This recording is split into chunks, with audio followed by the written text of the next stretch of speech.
Ascoltami bene. In questo momento stai sabotando la tua vita. Non te ne rendi conto, ma ogni giorno ripeti comportamenti che ti tengono prigioniero di una versione minore di te stesso. Oggi ti svelo 10 veleni mentali che stanno uccidendo il tuo potenziale. Marco Aurelio diceva: hai il potere sulla tua mente, non sugli eventi esterni.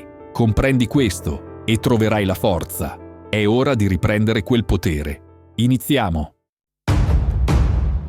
Procrastinazione.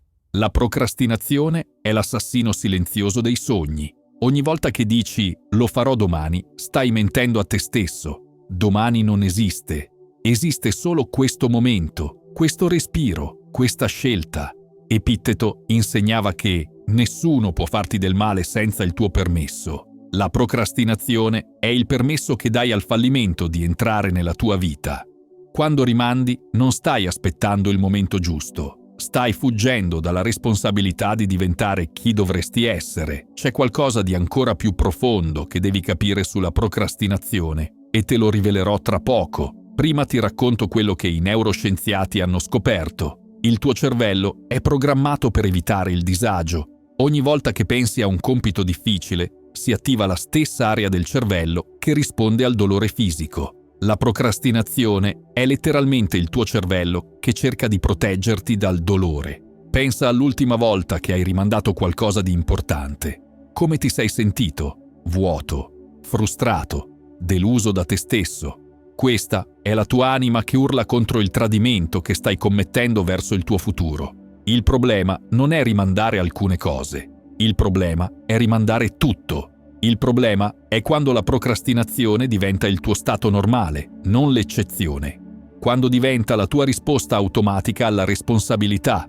Ogni minuto che sprechi procrastinando è un minuto che stai rubando alla persona che potresti diventare. Ora arriva la parte che nessuno ti dice mai. La procrastinazione non è pigrizia, è paura. Paura del fallimento, paura del successo, paura del giudizio degli altri. Ma aspetta, perché quello che sto per dirti sulla paura del successo potrebbe scioccarti.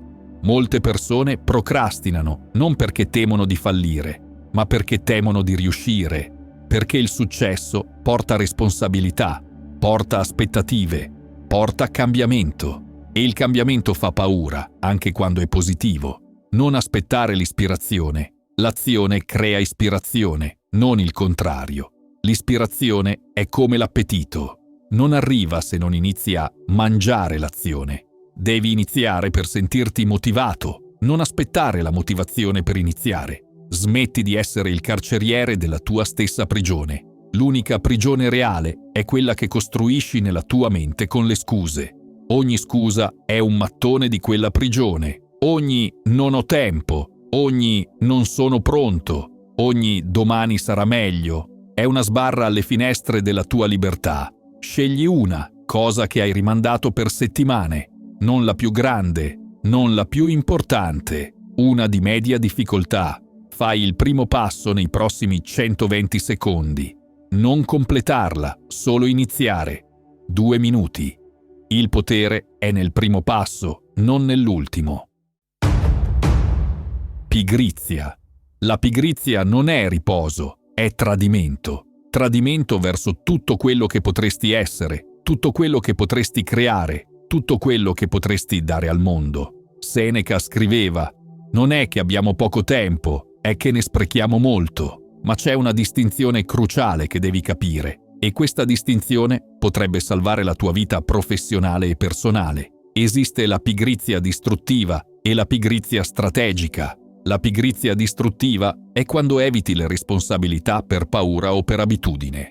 La pigrizia strategica è quando scegli consapevolmente di non fare certe cose per concentrarti su quelle che contano davvero. I milionari sono spesso pigri nelle cose sbagliate per essere produttivi nelle cose giuste.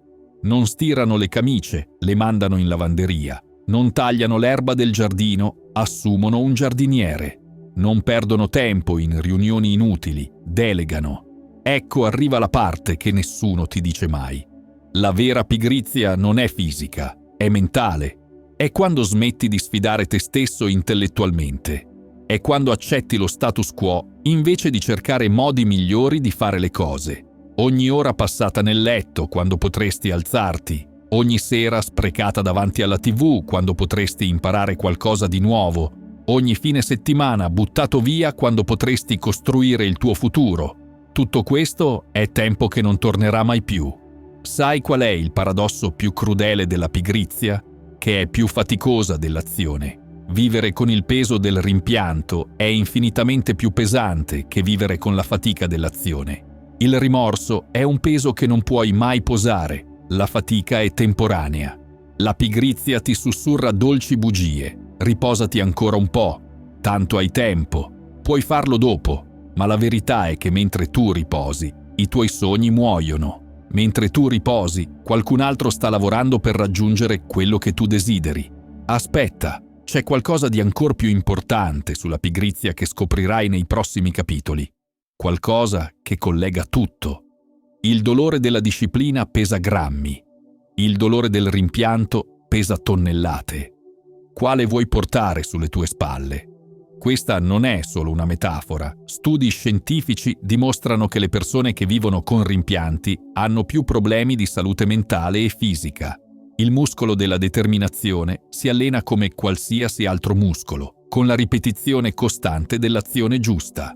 Ogni volta che fai qualcosa, anche se non ne hai voglia, stai allenando il tuo carattere, stai diventando una persona più forte. Non confondere la pigrizia con il recupero. Il recupero nutre, la pigrizia consuma. Il recupero ti prepara per la battaglia. La pigrizia ti fa arrendere prima ancora di combattere. Dopo il vero recupero ti senti energico. Dopo la pigrizia ti senti svuotato. Identifica la tua ora più pigra della giornata. Quella in cui cedi sempre alla tentazione di non fare nulla. Domani, in quella precisa ora, fai la cosa più importante della tua lista, solo una volta. Prova e senti la differenza. Ricerca di approvazione esterna. Quando vivi per l'approvazione degli altri, muori un pezzo alla volta. Ogni volta che modifichi chi sei per piacere a qualcun altro, tradisci la tua anima. Ogni volta che silenzi la tua verità per essere accettato, uccidi la tua autenticità.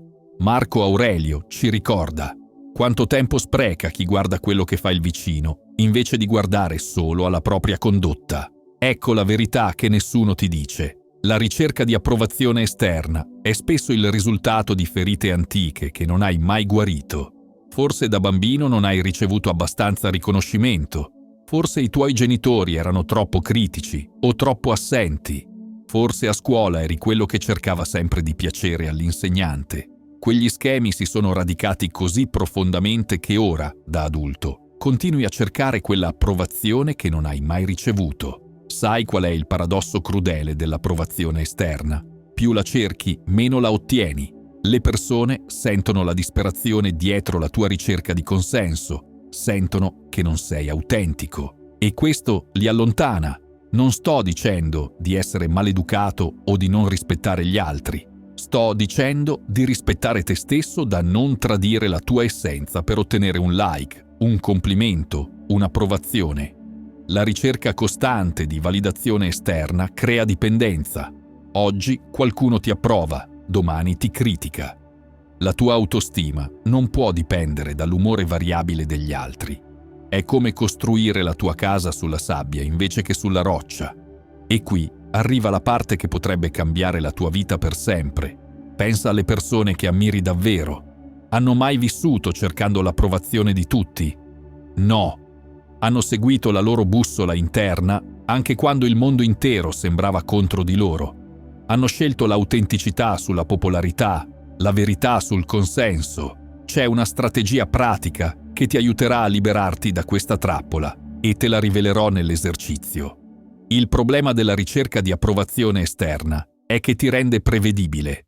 Gli altri sanno che possono manipolarti semplicemente ritirando la loro approvazione. Diventi una marionetta nelle mani di chiunque sappia tirare i fili giusti. Smetti di chiedere il permesso di essere te stesso. Smetti di scusarti per i tuoi sogni. Smetti di sminuirti per far sentire gli altri più grandi. La tua opinione su te stesso è l'unica che conta veramente. Oggi fai una cosa che sai essere giusta per te. anche se sai che qualcuno potrebbe disapprovarla.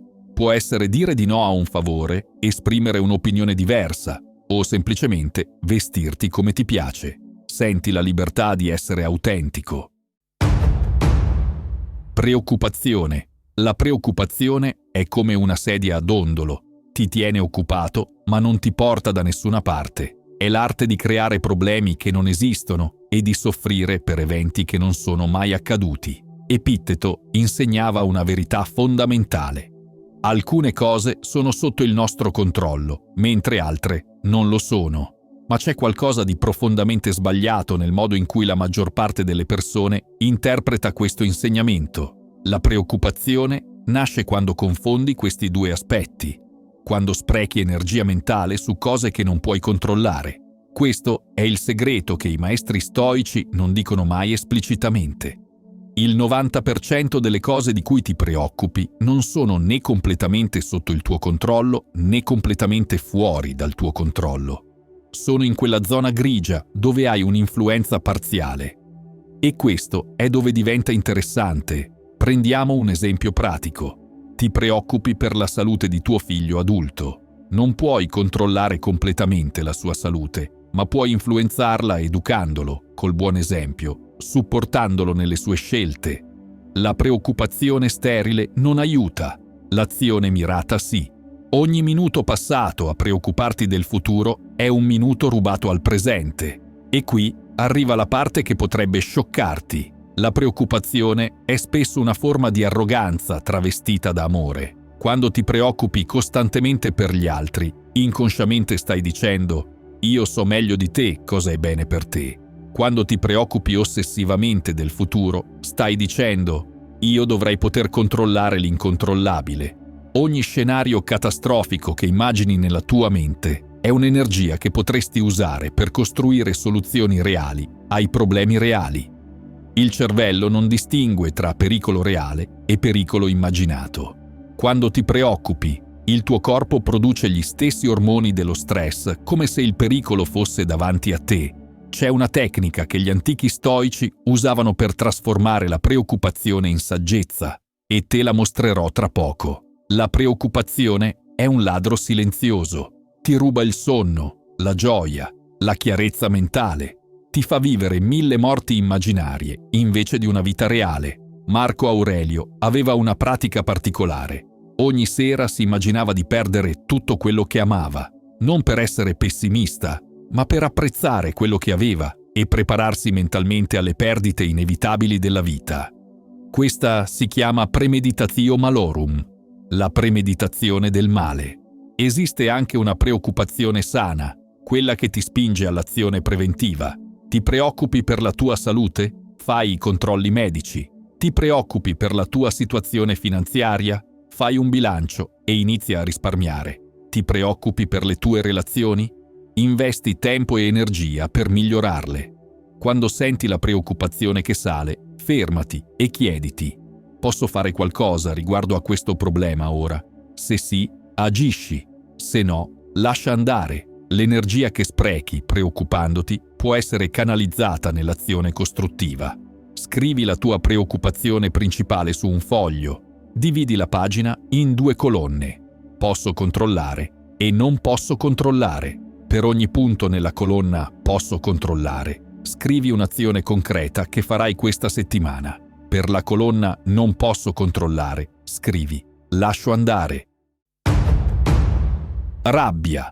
La rabbia è un veleno che bevi sperando di avvelenare qualcun altro. È l'emozione dei deboli travestita da forza. Quando perdi il controllo della rabbia, perdi il controllo della tua vita. Seneca ci insegna una lezione potente. La rabbia è una follia temporanea.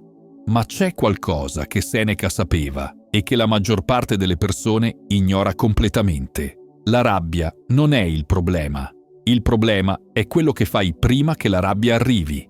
La rabbia è sempre un sintomo, mai la causa. È il sintomo di aspettative non soddisfatte, di confini violati, di bisogni non comunicati. È il fumo che vedi quando qualcosa brucia dentro di te. In quei momenti di furia cieca, distruggi in secondi quello che hai costruito in anni. Relazioni, reputazione, opportunità. Tutto può essere spazzato via da un momento di rabbia incontrollata, ma la rabbia può anche essere il tuo alleato più potente se impari a usarla correttamente. C'è una differenza fondamentale tra rabbia costruttiva e rabbia distruttiva. La rabbia costruttiva ti spinge all'azione per cambiare quello che non va. La rabbia distruttiva ti spinge alla reazione per ferire chi ti ha fatto del male. La prima costruisce, la seconda distrugge. Il vero potere non è nell'esplosione, ma nel controllo. Non è nella reazione impulsiva, ma nella risposta ponderata. Non è nel gridare più forte, ma nel rimanere calmo quando tutto intorno a te è caos. La rabbia non risolve problemi, li moltiplica. Non ti dà ragione, ti fa perdere la ragionevolezza. Non ti rende forte, rivela la tua fragilità emotiva. Quando reagisci con rabbia, stai permettendo agli altri di controllare le tue emozioni. Ogni volta che scegli la calma sulla rabbia, vinci una battaglia contro te stesso. Ogni volta che rispondi con saggezza invece che con furia, stai costruendo il muscolo dell'autocontrollo. E questo muscolo, una volta allenato, ti servirà in ogni area della tua vita. La rabbia è un fuoco che brucia prima di tutto chi la porta dentro. Può sembrare che bruci gli altri, ma in realtà consuma te. È come tenere in mano un carbone ardente con l'intenzione di gettarlo a qualcun altro. Sei il primo a scottarti. C'è un segreto che i maestri di arti marziali conoscono bene. La vera forza non è mai violenta. La vera forza è tranquilla, controllata, intenzionale. È come un lago profondo, calmo in superficie, ma con una potenza immensa sotto. La prossima volta che senti la rabbia che sale, invece di reagire immediatamente, fai questo. Respira profondamente 3 volte, poi chiediti: tra 10 anni questo avrà ancora importanza? Questa semplice domanda ti darà prospettiva e controllo. Mentalità da vittima. La mentalità da vittima è la prigione più comoda che esista. Ti dà il lusso di non essere responsabile, la comodità di non dover agire, la scusa perfetta per non crescere, ma è anche la tomba dei tuoi sogni. Quando ti vedi come una vittima, dai via il tuo potere. Quando incolpi il mondo per i tuoi fallimenti, rinunci al diritto di creare il tuo successo. C'è una distinzione cruciale che devi capire. Essere vittima di qualcosa non significa avere una mentalità da vittima. Puoi essere stato vittima di circostanze, di altre persone, di eventi traumatici, senza per questo adottare la mentalità da vittima. La differenza è questa: la vittima subisce, la persona con mentalità da vittima si identifica con il subire. La prima è una condizione temporanea, la seconda è un'identità permanente.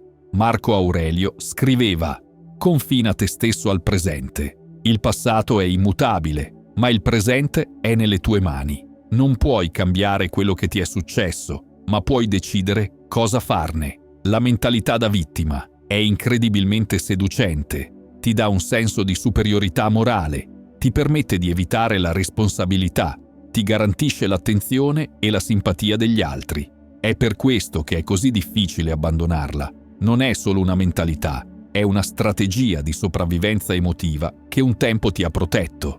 Il problema è quando quella strategia diventa una prigione. Il vittimismo cronico è una scelta, non una condizione, e come ogni scelta può essere cambiata, ma richiede coraggio, perché significa assumersi la responsabilità della propria vita. C'è una domanda che cambia tutto. Invece di chiederti perché è successo a me, inizia a chiedere: cosa posso imparare da questo? La prima domanda ti rende vittima, la seconda ti rende studente della vita. Smetti di raccogliere prove di quanto la vita sia difficile e inizia a raccogliere prove di quanto tu sia forte. Il tuo cervello trova sempre quello che cerca. Se cerchi ingiustizie, le troverai ovunque. Se cerchi opportunità, le vedrai anche dove altri vedono solo problemi. La tua storia non finisce con quello che ti è successo, inizia con quello che decidi di farne. Hai il potere di riscrivere la narrativa della tua vita, di trasformare le tue ferite in saggezza, i tuoi fallimenti in combustibile per il successo. Scrivi 3 situazioni difficili che hai vissuto. Per ognuna scrivi una lezione che hai imparato e una forza che hai sviluppato. Trasforma ogni "mi è successo questo" in "grazie a questo sono diventato così". Cambia il racconto, cambia la tua vita. Invidia. L'invidia ti corrode dall'interno mentre fingi di stare bene all'esterno. È l'emozione più inutile che esista perché non ti porta mai quello che vuoi, ti porta via solo quello che hai. Quando invidi il successo di qualcun altro, stai ammettendo la tua sconfitta prima ancora di aver combattuto. Stai dichiarando che credi che la fortuna sia finita e che non ce ne sia abbastanza per tutti. Ma l'abbondanza è infinita per chi sa crearla. Epitteto ci ricorda: non puoi sempre controllare le circostanze, ma puoi sempre controllare la tua risposta. L'invidia è la risposta di chi ha scelto di essere spettatore invece che protagonista della propria vita. C'è qualcosa di profondamente sbagliato nel modo in cui la maggior parte delle persone comprende l'invidia. Non è solo "voglio quello che hai tu", è molto più complesso e distruttivo di così. L'invidia ha due facce, quella ovvia e quella nascosta. Quella ovvia è quando vedi qualcuno con qualcosa che desideri e provi risentimento. Quella nascosta è quando inconsciamente saboti te stesso per non dover affrontare il confronto con chi ha più successo di te. Sì, hai sentito bene. Molte persone preferiscono rimanere piccole piuttosto che crescere e dover gestire l'invidia degli altri. È la paura inversa del successo. Non raggiungere i propri obiettivi per non diventare bersaglio dell'invidia altrui. L'invidia degli altri non è un tuo problema, è il loro problema. Il tuo compito non è rimanere piccolo per far sentire gli altri a loro agio. Il tuo compito è diventare la migliore versione di te stesso. Il successo degli altri non è la prova del tuo fallimento, è la prova che il successo è possibile. Ogni persona di successo che incontri dovrebbe essere un faro di speranza, non una fonte di amarezza. E qui arriva la parte che potrebbe cambiare completamente la tua relazione con l'invidia. Invece di invidiare, studia. Invece di criticare, impara. Invece di odiare, lasciati ispirare. Ogni persona di successo che incontri è un maestro travestito. Ha qualcosa da insegnarti, anche se non te lo dice direttamente. Quella persona che ha la casa che desideri, studia come l'ha ottenuta. Quel collega che ha avuto la promozione che volevi, osserva cosa fa diversamente da te. Quell'amico che ha una relazione felice mentre tu sei ancora single, chiedigli consigli invece di invidiarlo. C'è un segreto ancor più profondo. L'invidia è spesso un messaggio in codice dei tuoi veri desideri. Ti dice cosa vuoi veramente dalla vita. Invece di sopprimerla, decodificala. L'energia che sprechi nell'invidia può essere canalizzata nel miglioramento personale. Il tempo che perdi a confrontarti negativamente con gli altri può essere investito nel costruire te stesso. L'invidia è anche una forma di pigrizia mentale. È più facile invidiare il successo di qualcun altro che fare il lavoro necessario per ottenere il proprio. È più semplice criticare chi ha raggiunto qualcosa che impegnarsi per raggiungerlo tu stesso. Smetti di guardare il giardino del vicino e inizia a coltivare il tuo. Smetti di contare i successi degli altri e inizia a creare i tuoi. Smetti di essere un critico nella partita della vita e inizia a essere un giocatore. Identifica una persona che invidi. Scrivi 3 cose specifiche che ammiri di lei. Poi, per ognuna, scrivi un'azione concreta che puoi fare questa settimana per sviluppare quella qualità in te stesso. Trasforma l'invidia in ispirazione. Egoismo. L'egoismo è un boomerang. Quello che lanci agli altri torna sempre indietro. Quando vivi solo per te stesso, finisci per vivere da solo. Quando pensi solo ai tuoi bisogni, scopri che nessuno pensa ai tuoi. I filosofi stoici parlavano delle 4 virtù cardinali: saggezza, giustizia, coraggio e temperanza. Nessuna di queste può esistere in una mentalità puramente egoistica. L'egoismo è la morte delle virtù e la nascita della mediocrità spirituale. C'è una confusione pericolosa che devi chiarire. Non confondere l'amor proprio con l'egoismo. Questa distinzione può salvare la tua vita relazionale e professionale. L'amor proprio ti nutre per dare di più al mondo. L'egoismo ti svuota perché prendi sempre senza mai restituire. L'amor proprio è investimento in te stesso per diventare una risorsa migliore per gli altri. L'egoismo è consumo di risorse senza produzione di valore. Pensa ai momenti più belli della tua vita. Sono nati dall'egoismo o dalla generosità, dalle volte che hai preso o dalle volte che hai dato, dalle volte che hai pensato solo a te o dalle volte che hai pensato anche agli altri. L'egoismo è spesso una strategia di sopravvivenza nata dalla scarsità. Se sei cresciuto in un ambiente dove dovevi competere per attenzione, risorse o amore, l'egoismo diventa un meccanismo di difesa. Il problema è quando quella strategia di sopravvivenza diventa una modalità di vita permanente, anche quando la scarsità non c'è più. C'è una differenza tra egoismo intelligente ed egoismo distruttivo. L'egoismo intelligente sa che per dare agli altri devi prima riempire il tuo serbatoio. L'egoismo distruttivo svuota il serbatoio di tutti per riempire solo il proprio. Quando passi dal cosa posso ottenere al cosa posso dare, accade una magia.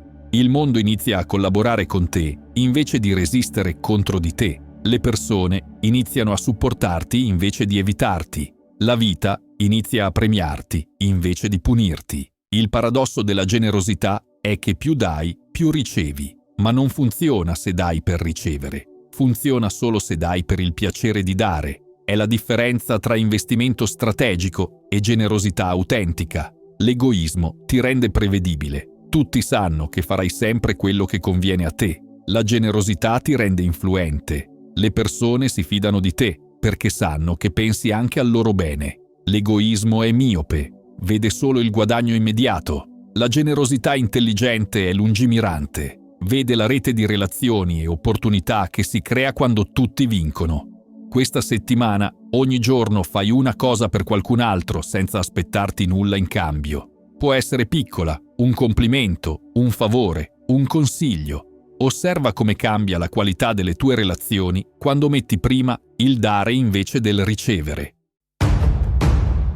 Materialismo. Il materialismo è l'illusione che la felicità possa essere comprata, che il valore di una persona possa essere misurato da quello che possiede. È la trappola più costosa del mondo moderno. Paghi tutto per non ottenere niente. Seneca, che era ricchissimo, scriveva: «Non è l'uomo che ha poco, ma l'uomo che brama di più, che è povero». La povertà non è una questione di conto in banca, è una questione di anima. Puoi essere ricco di cose e povero di significato. Ogni volta che cerchi di riempire un vuoto emotivo con un acquisto, stai usando la medicina sbagliata. Il vuoto che senti dentro non può essere riempito da oggetti esterni. Può essere colmato solo dalla crescita interiore, dalle relazioni autentiche, dal senso di scopo. C'è qualcosa di ancor più insidioso nel materialismo moderno che devi capire. Non è solo l'ossessione per gli oggetti, è l'ossessione per l'immagine che quegli oggetti proiettano. Non compri più l'automobile, compri lo status. Non compri più la borsa, compri l'appartenenza a una classe sociale. Non compri più il telefono, compri l'identità. Il materialismo ti trasforma in uno schiavo delle cose che credi di possedere. Ti svegli ogni mattina non per vivere la tua vita, ma per mantenere il tuo stile di vita. Lavori non per realizzarti, ma per comprare. Vivi non per essere felice, ma per sembrare felice. E qui arriva il paradosso più crudele del materialismo. Più cose hai, meno libero sei. Ogni oggetto che possiedi richiede tempo, energia, denaro per essere mantenuto. La tua casa si riempie, ma la tua vita si svuota. C'è una differenza fondamentale tra materialismo tossico e apprezzamento per la qualità.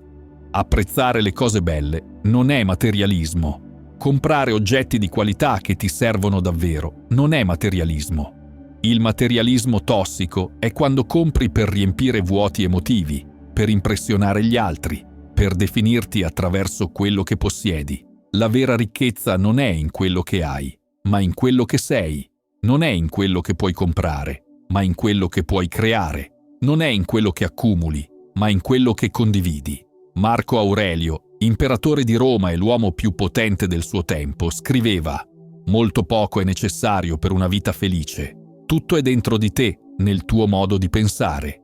Il materialismo promette libertà ma consegna schiavitù. Ti dice che se compri questo sarai felice, se ottieni quello sarai completo, ma è una promessa che non può mai essere mantenuta, perché la felicità non è nelle cose, è nella tua relazione con le cose. La pubblicità moderna è progettata per farti sentire incompleto senza il prodotto che stanno vendendo. È un business da trilioni di dollari basato su una bugia, che tu non sei completo come sei. La verità è che sei già completo. Tutto quello che serve per una vita significativa è già dentro di te. Le cose esterne possono aggiungere comodità, convenienza, bellezza, ma non possono aggiungere significato. La semplicità promette meno, ma consegna infinitamente di più. Quando riduci le distrazioni materiali, aumenti la concentrazione su quello che conta davvero. Quando possiedi meno cose, hai più tempo per le esperienze. Quando spendi meno per gli oggetti, investi di più in te stesso. Scegli un'area della tua casa, armadio, scrivania, garage. Rimuovi tutto quello che non hai usato nell'ultimo anno. Dona quello che è ancora buono. Butta quello che non lo è. Osserva come ti senti nello spazio liberato. Quella sensazione è libertà. Pettegolezzo. Il pettegolezzo è il cibo spazzatura della conversazione. Ti riempie momentaneamente, ma ti avvelena lentamente. È la droga delle menti piccole e l'hobby di chi non ha una vita interessante da vivere. Quando pettegoli su qualcun altro, riveli più di te stesso che della persona di cui parli. Riveli la tua insicurezza, la tua negatività, la tua incapacità di creare conversazioni significative. Il pettegolezzo è la confessione involontaria delle tue mancanze. Marco Aurelio ci insegna: le menti mediocri parlano di persone, le menti brillanti parlano di idee. C'è qualcosa di ancora più profondo che devi capire sul pettegolezzo. Non è solo perdita di tempo, è perdita di rispetto. Ogni volta che pettegoli con qualcuno, quella persona sa che pettegoli anche su di lei quando non c'è. Il pettegolezzo distrugge la fiducia in tutte le direzioni. Il pettegolezzo nasce dalla noia spirituale. Quando la tua vita non è abbastanza interessante, cerchi interesse nella vita degli altri. Quando non stai creando niente di significativo, ti nutri dei drammi altrui. Ecco la verità che nessuno ammette mai. Il pettegolezzo è incredibilmente seducente, ci fa sentire superiori, ci dà un senso di appartenenza al gruppo, ci fornisce informazioni che crediamo utili. È per questo che è così difficile smettere. Il pettegolezzo è come lanciare fango. Anche se colpisci il bersaglio, le tue mani rimangono sempre sporche. È impossibile distruggere qualcun altro senza distruggere un pezzo di te stesso. Ogni volta che qualcuno inizia a pettegolare con te, hai una scelta. Puoi unirti al coro delle critiche, oppure puoi elevare la conversazione. Puoi essere parte del problema o parte della soluzione. C'è una tecnica specifica che i leader più rispettati del mondo usano quando qualcuno cerca di coinvolgerli nel pettegolezzo, e te la mostrerò nell'esercizio. Le parole hanno un potere incredibile. Possono guarire o ferire, costruire o distruggere, ispirare o scoraggiare. Ogni volta che apri bocca, hai la scelta di usare questo potere per il bene o per il male. Il pettegolezzo è sempre una scelta del male travestita da divertimento innocente. C'è una differenza importante tra pettegolezzo distruttivo e preoccupazione genuina. È normale parlare di qualcuno se sei veramente preoccupato per il suo benessere e stai cercando un modo per aiutarlo. Il pettegolezzo distruttivo parla di qualcuno. La preoccupazione genuina parla per qualcuno. Il test è semplice. Quello che stai dicendo aiuterebbe la persona se lo sapesse? Se la risposta è no, stai pettegolando. Se stai parlando alle spalle di qualcuno in un modo che non faresti in sua presenza, stai pettegolando. Il pettegolezzo è anche un indicatore della tua autostima. Le persone sicure di sé non hanno bisogno di sminuire gli altri per sentirsi meglio. Non hanno bisogno di nutrirsi dei drammi altrui per sentire interessante la propria vita. Quando smetti di pettegolare, all'inizio potresti sentirti escluso da certe conversazioni, ma quello che succede dopo è magico. Attiri persone di qualità superiore, le persone che hanno cose interessanti da dire, progetti da condividere, idee da esplorare. Per una settimana intera Ogni volta che qualcuno inizia a pettegolare con te, cambia argomento con questa frase: parliamo di qualcosa di più interessante. Cosa stai leggendo, imparando, creando ultimamente? Osserva come cambia la qualità delle tue conversazioni. Questi 10 comportamenti tossici sono i guardiani della tua prigione mentale. Ognuno di essi è una catena che ti tiene legato a una versione minore di te stesso. Ma oggi hai ricevuto le chiavi di quella prigione. Non aspettare domani per iniziare a vivere diversamente. Non aspettare il lunedì, il primo del mese, il nuovo anno. Inizia ora, inizia oggi, inizia con il prossimo respiro. Il tuo futuro ti sta guardando. Cosa gli dirai? Che hai scelto di rimanere piccolo o che hai scelto di crescere? Che hai scelto di essere vittima delle tue abitudini o padrone del tuo destino? La scelta è tua. Se hai trovato valore in queste parole, ti piacerà uno di questi video.